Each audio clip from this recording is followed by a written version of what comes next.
Primero. ¿Ya? Bueno. Borja, en este tema de trabajar digámoslo redundantemente, un tema interesante porque recoge tus vivencias en el transcurso de tu quehacer educativo desde tu área de saber, ¿ya? Desde tu habilidad y tu área de saber con estudiantes en los que te has encontrado con diferentes disciplinas. Ese escenario es muy interesante porque te ha permitido tener y ver y conceptuar la congruencia y la incongruencia de la interdisciplinaridad con respecto a tu saber de tu área. Y es inmensamente interesante, ¿por qué? Porque creería yo de manera muy hipotética que hace ver, ¿sí? Que hace ver cómo la especialidad, la clasificación especial de las diferentes áreas hijas de la ciencia hacen que en el encuentro básico de la observación y la construcción, ya sea a través del dibujo o a través de la grafía y la fonética conceptual, no puedan encontrarse. ¿Ya? Y es una relación cerebro o sujeto y objeto. Y hay un divorcio, producto de la clasificación y la diferenciación de las diferentes actividades relacionadas con la ciencia. Y me parece muy interesante que podrías trabajar eso, me parece. ¿Por qué? Porque es un tema en el que vas a narrar tu experiencia con los biólogos, tu experiencia con los matemáticos, tu experiencia con las diferentes áreas, ¿sí? Con las diferentes áreas, porque de alguna manera esos muchachos llevan 11, 12 años sentados en un asiento, hora vida, por no decir hora nalga, sentados recibiendo una conceptualización para interpretar la realidad que la tienen todo el día allí. Que en última son parámetros para interpretar la realidad. Por lo tanto, es un absurdo. Pero eso es la educación. ¿Listo? Ese sería un... 2. No, es el uno de uno. No es dos, sino uno de uno. Uno de uno. ¿Sí? ¿Qué quiero decir con uno de uno? Entonces, estamos diciendo que vamos a trabajar la memoria de tu experiencia como docente de audiovisual, no sé cómo se llame, con los diferentes grupos de las diferentes disciplinas. ¿Ya? Ese es. No quiere decir que vayas a tomar parcializado o atomizado cada grupo, porque tú tienes una cátedra que tiene una columna y que tiene unos subbrazos y unas ramificaciones. Pero esas ramificaciones la plantas en biólogos, en matemáticos, no sé qué otras haya, ¿sí? Tú allí, en ese quehacer y en ese desarrollo de esa área, vas a encontrar unos puntos de encuentro con las diferentes disciplinas y unos puntos de desencuentro con las diferentes disciplinas que de pronto no tendrían razón de ser desencuentros. ¿Sí? De ser desencuentros. ¿Por qué? Porque es que tú estás partiendo de la observación. Y todos son observación. La vida es eso. El ser humano es eso. Entonces, ¿dónde está la dificultad? Yo diría y pensaría que está en la conceptualización, en la construcción del concepto para la economía conceptual de cada una de las disciplinas. Es una hipótesis. Habría que ver si es verdad eso. Pero la narrativa tuya es muy importante porque le aportaría enormemente a los docentes. Enormemente a los docentes, pero enormemente le aportaría a la ciencia, porque encontraríamos un ícono que los haría converger a las diferentes ciencias en esa actividad y en ese concepto, diría yo. ¿Sí?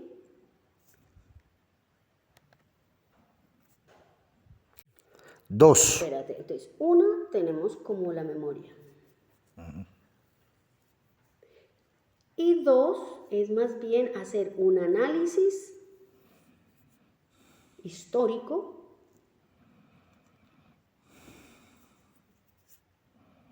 del desarrollo del concepto, desarrollo y aplicabilidad, perdón, del concepto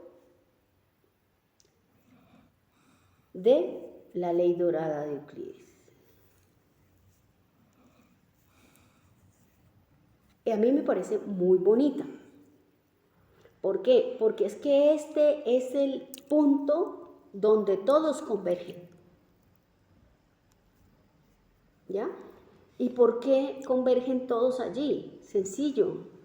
Porque la ley dorada de Euclides está hablando de lo importante que es trabajar la geometría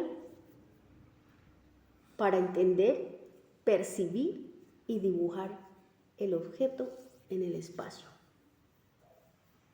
Pero hay una cosa interesante, es que cuando yo hablo de la geometría y el hombre, yo tengo que entender que yo estoy hablando que todo objeto es geométrico. ¿Ya? Y eso hace parte de la geometría en relación hombre, perfección y centro geométrico, del cual la planteaba Da Vinci, que Da Vinci no lo planteaba únicamente de forma física, ¿ya? Sino del movimiento y la luz visual, la visual de 360 grados, que es la percepción visual de 360 grados, que es más allá de la ley de tercios. O sea, que no está en 3D, sino que está más allá de 3D. Porque el ojo humano, a simple vista, percibiría un solo plano, en perspectiva. Entonces, ese es interesante porque es hacerle seguimiento al desarrollo y a la aplicabilidad de ese concepto, diría yo, muy humildemente. 2-1. 2-1. Más que 2-1 es la explicación del por qué sería interesante trabajar el análisis, hacer el seguimiento a la aplicabilidad y desarrollo de la ley de tercios en la construcción de las artes, en la construcción de la imagen y también en el campo matemático. ¿Sí? Es muy chévere. ¿Por qué razón? Porque es que una cosa es mirar a Euclides y para entender esa bendita ley de Euclides, nosotros tenemos que estudiar a Euclides en el contexto de Euclides en su época. Es decir, ¿cuál era la ética y la estética que manejaba Euclides en su época? ¿Qué es lo que le permitió a él construir la ley de tercios para mirar el tema, o digamos la construcción de la imagen a partir de unos puntos muy exigentes, yo diría que exquisitos? Pero no es por tal cual, que la luz, el volumen, el equilibrio, la forma, el punto, la línea, sí. Pero ¿qué quería decir el punto, por ejemplo, para Euclides? Realmente. Para Euclides como persona en toda la integridad, desde la ética y desde la estética, que fue que lo llevó a construir ese postulado. Entonces nosotros desde allí podemos interpretar y hacerle seguimiento al concepto. ¿Ya? Nosotros vemos que luego Da Vinci, ¿sí? Luego Da Vinci a eso lo sigue mirando desde el campo geométrico, pero es interesante, por ejemplo, ver el punto, porque él allí, Da Vinci en la pintura del, ¿cómo se llama? Del hombre abierto en círculo, en movimiento. Vértigo. El vértigo, creo que se llama. Ajá. Da Vinci está hablando desde una ética y una estética sextidimensional. ¿Qué quiere decir? Que va de la percepción a priori, o sea, mirada empírica, desde lo empírico hasta la construcción de cesta de. Pero él se agarró de Euclides. Él agarró de ahí, ¿pero por qué? ¿Pero por qué él sí y el resto no? Entonces, ¿qué encontró él en Euclides que le hizo ver eso? Entonces viene una cosa muy interesante, y es que hay un elemento muy importante que es la luz. Y para la construcción de la imagen, el punto donde arranca es la luz. Pero no es el ser humano o el observador, el sujeto que pone la luz. Es el objeto que emite la luz al sujeto para hacerse visible. ¿Ya? Porque si no, no lo veo. Esa es la inversa.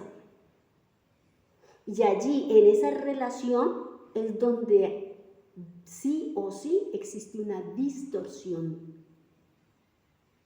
de la mirada y de la observación.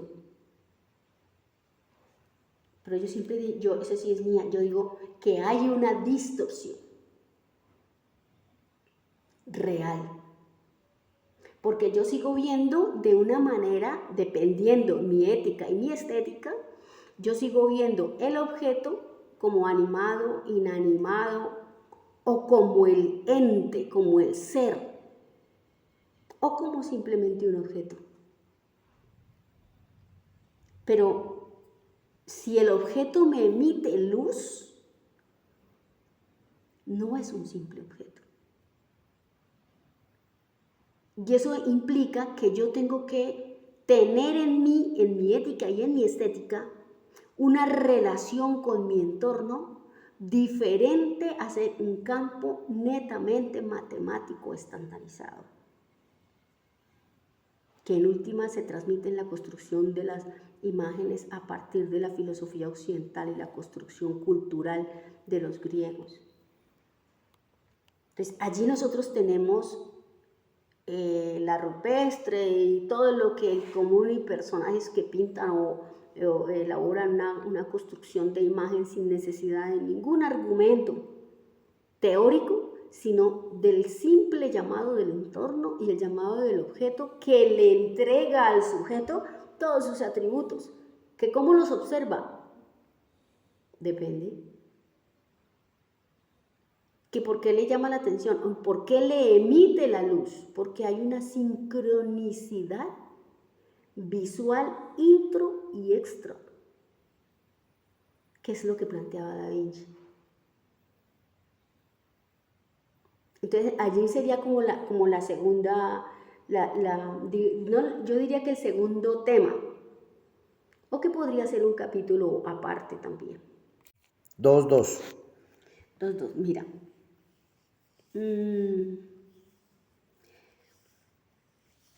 Bueno, todos sabemos que el desarrollo y el pensamiento occidental surge de los griegos, ¿no? Yo siempre coloco eso entre comillas, porque eso es otro tema y no vale la discusión aquí.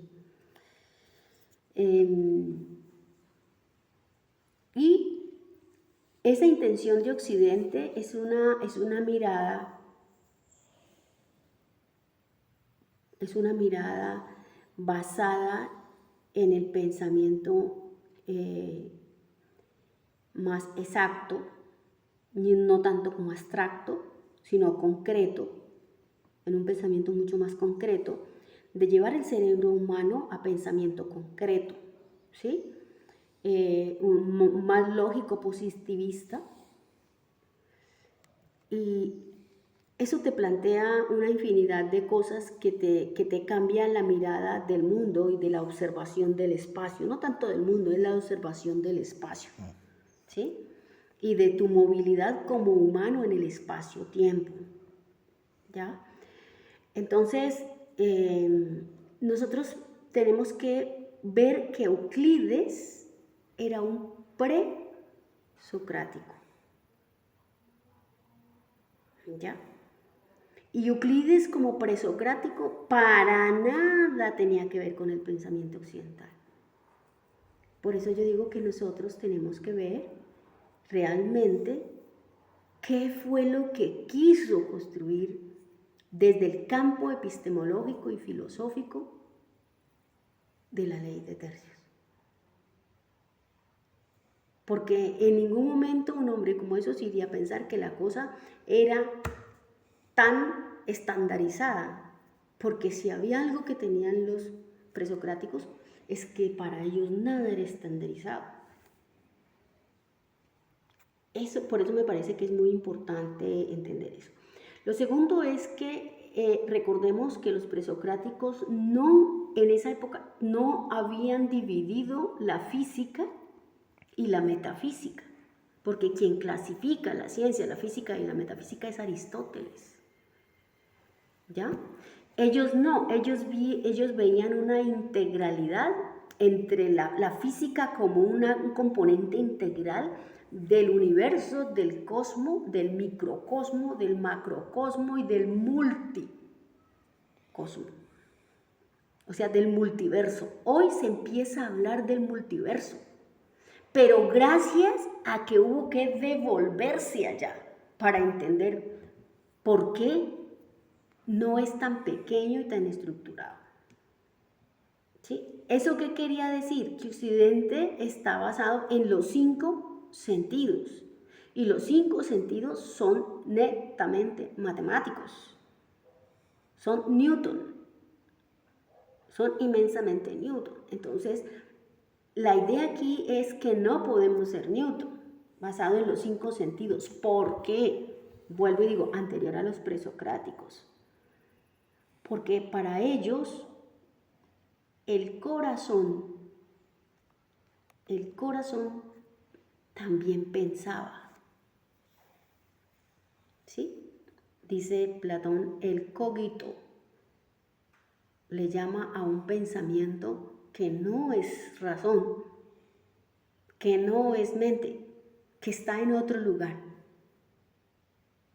que es ese que te informa, que es ese que le dice al objeto y le envía luz al sujeto para que lo observe y para él ser observado, el que te hace llamar la atención, que es algo que existe y que no sabemos qué es. Eso tiene que ver con la ética.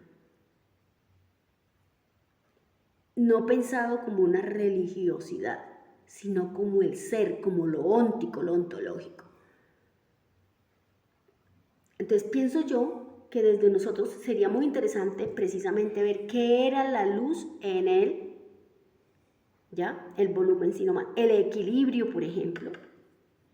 Es que nosotros tenemos, según Occidente, conceptuado que el equilibrio es armónico y que lo armónico son todas las partes iguales, y si no, no es armónico. Eso no es verdad, porque en la naturaleza eso no existe.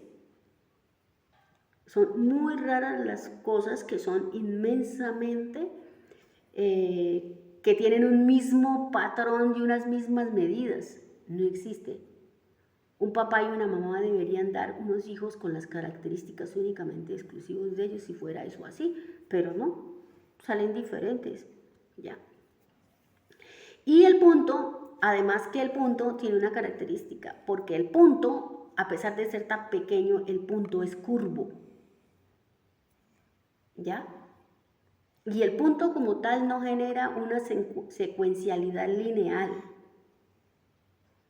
porque el punto es el que le permite entender la dimensión espacio, y es la dimensión espacio la que permite el nacimiento de la dimensión tiempo. Entonces, en tiempo y espacio, entonces es cuando el objeto emite la luz al sujeto para poder ser visto. Pero en esa emisión de la luz siempre hay una distorsión. ¿Y de qué depende la distorsión? De la visual del sujeto. Yo puedo ver a lo lejos unos árboles, una montaña verde, otro la ve azul y otro la ve en café. Hay una distorsión. Y cuando usted se acerca allí, él no era ni café, ni verde de pronto, ni azul.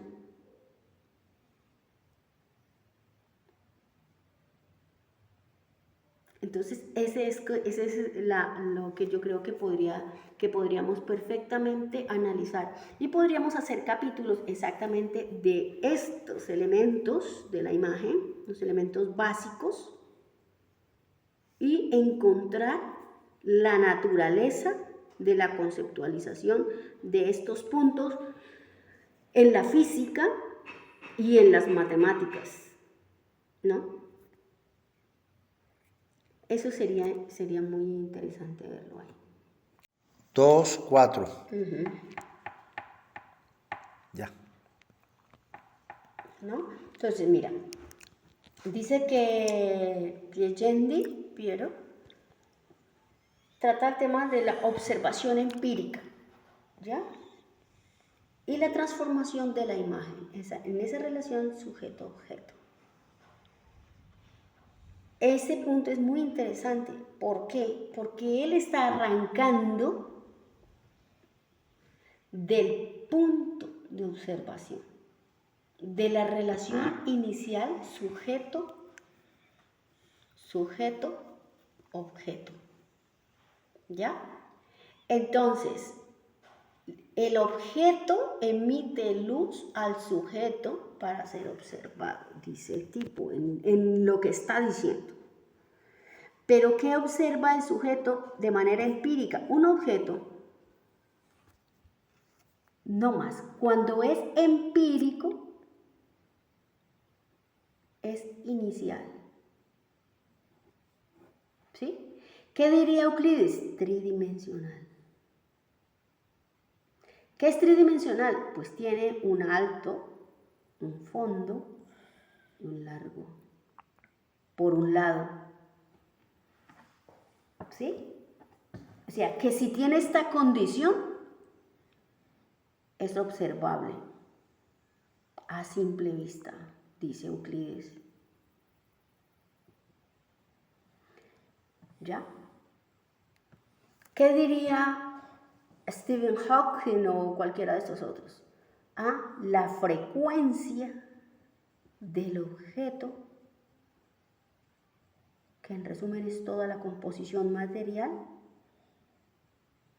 es baja, media. Bueno, aquí ya entra la física, por eso es interesante trabajar con los físicos esto. ¿Ya?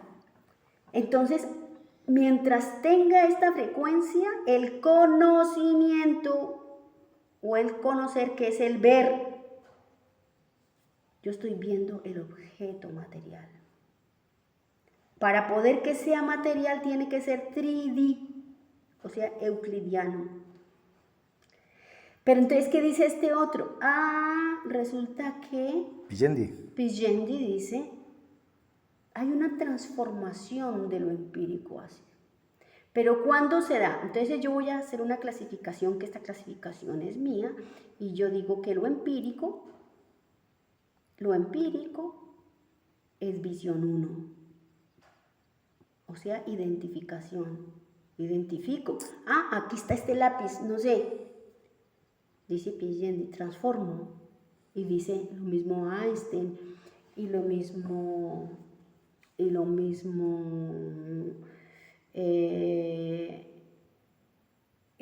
Arquímedes y todos estos. Entonces dice, pregunto y observo. Amplío la observación, pero esta observación, ojo, esta observación 2 ya no es empírica, es a partir de la luz y el punto. Entonces, es una observación geométrica. ¿Ya? ¿Y qué quiere decir una observación geométrica? Quiere decir que yo estoy viendo en 360 grados.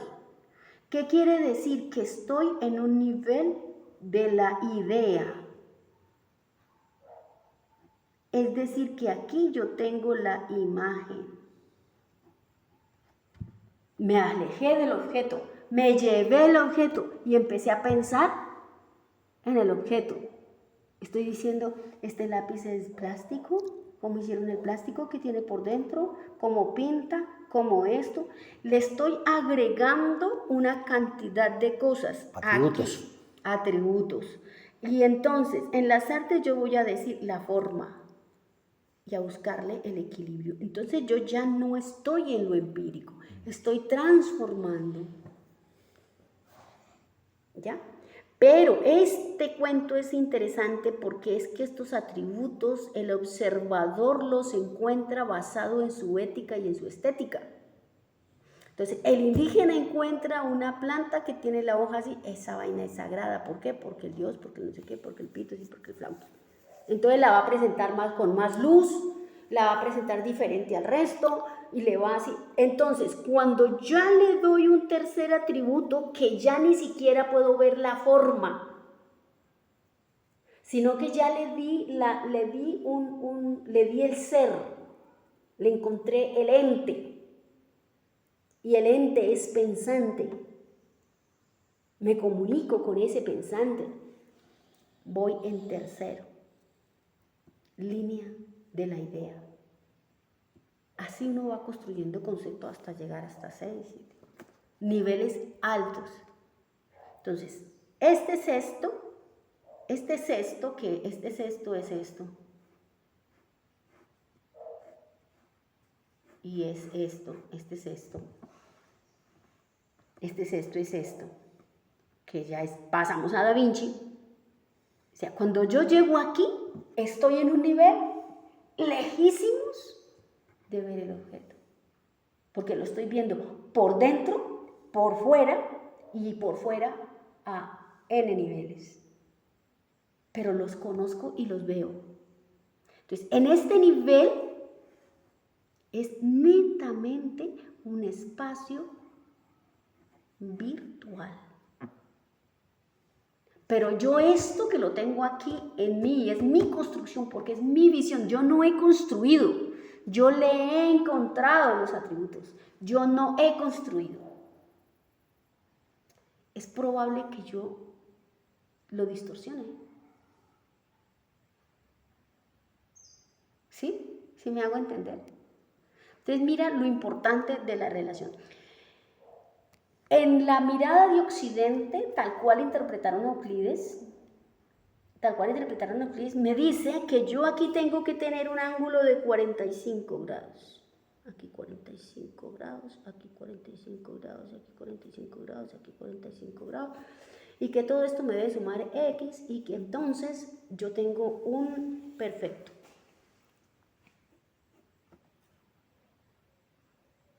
Pero desde las matemáticas geométricas, no aritméticas, ¿sí?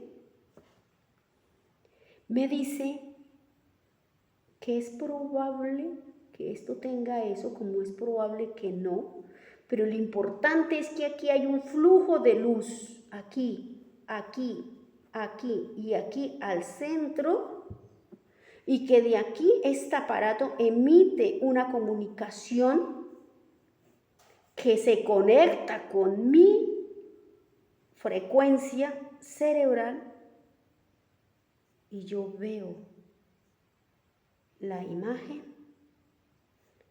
el sonido y la luz. ¿Esto qué es? Son ondas de frecuencia.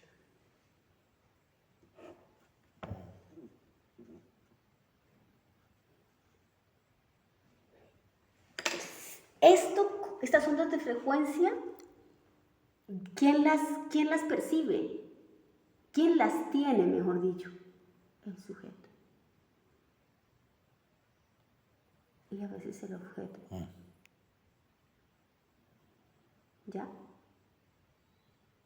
Entonces aquí viene el indio que dice, es que la piedra tiene alma. ¿Cuál es el alma? La luz que emite el objeto para ser observado. Entonces desde allí usted no me puede decir, no, tiene que pintarlo así, porque cuando usted me dice, lo tiene que pintar así, yo estoy pintando aquí, en este nivel. Es ¿Cuál? decir, que en el 2, distorsiono la realidad desde lo empírico.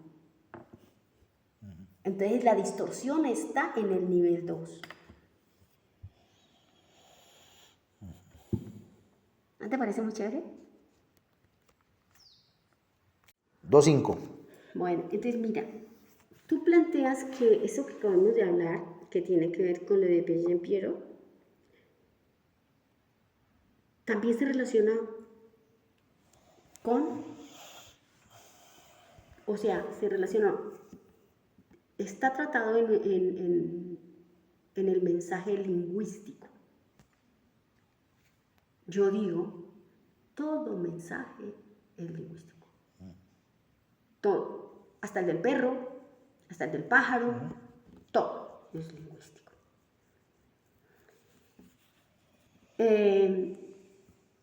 Hay un lenguaje que yo no sé si sería el lenguaje denotado o connotado, que es el lenguaje de la publicidad.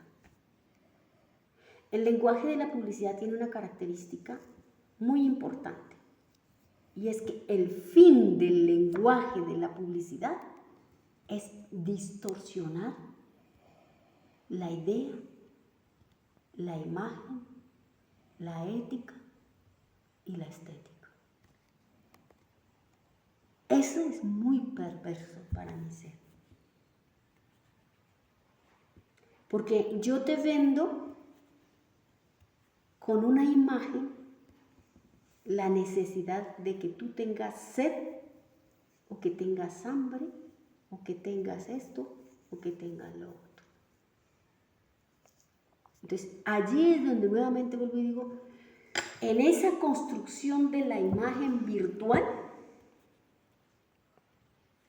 yo puedo distorsionar la imagen a tal grado que yo introduzco la imagen en tu campo de memoria,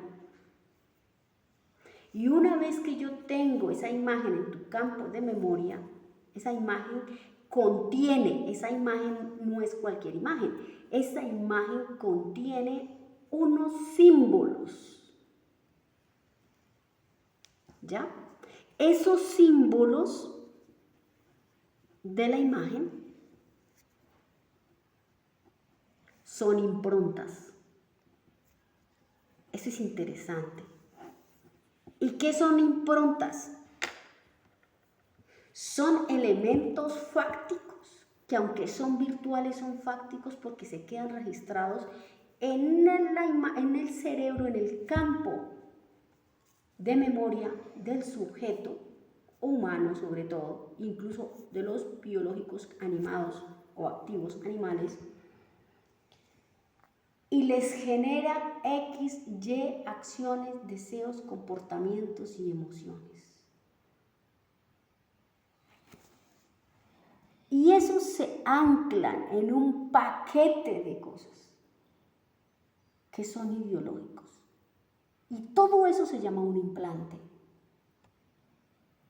Entonces yo desde allí convoco, desvirtúo, cambio y llevo toda una comunidad hacia otro lado. Hacia otro lado. Y qué importante hacerlo desde la educación, porque coge a los niños. Coge al humano en cerebro limpio casi, que apenas está interpretando el espacio-tiempo donde está y construyendo. Entonces, el papel de este tema de los mensajes lingüísticos a través de la escuela y a través de toda la publicidad de televisión, de todo ese tipo de cosas, es generar una idea virtual, distorsionada de la realidad de donde vive.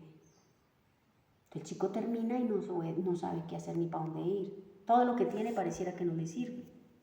Pero siente felicidad porque está metido, inmerso en la cantidad de símbolos mentales que ha construido y que le han introducido.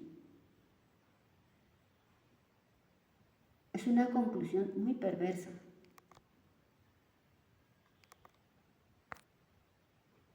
Dos, 6. ¿Por qué es interesante mirar el tema de la composición? ¿No? O la tercios, o la perspectiva. Porque la composición tiene un mensaje. La composición, usted construye una obra, lo que sea, y eso no es per se. Eso tiene, así sea para usted, pero va a salir de usted. Y usted va a mostrar su percepción. Pero cuando yo le digo, tiene que ser así, tiene que ser así, tiene que manejar esta matemática geométrica perfecta, estoy diciendo el arte y la belleza es lo armónico y lo perfecto, lo demás no, por lo tanto usted no. Usted es feo, o lo que sea así va a ser feo. Y todo lo que no esté en este parámetro no es. ¿Sí? Pero el solo hecho de que a través de la perfección geométrica yo te estoy colocando un lenguaje, ¿sí? Y te estoy colocando unas improntas que donde tú las veas vas a leerlas y las vas a identificar. Si yo no te coloco las improntas, tú no vas a poder ver dónde hay un cuadro que, entre comillas, cumpla esas normas, que sería armónico, y el que no lo es. Entonces este pasa y este no. ¿Cómo califico? A través de ese lenguaje, que a mí, por ejemplo, no lo comparto, ¿no? No me gusta. Como vuelvo y digo, hay un mensaje lingüístico en todo. Lo que yo decía hace rato incluso del concepto de la narrativa, ¿no? Detrás del concepto narrativo hay un mensaje lingüístico, que yo lo identifico porque mi cerebro está acostumbrado a leer estas cosas, pero otras personas no lo harían.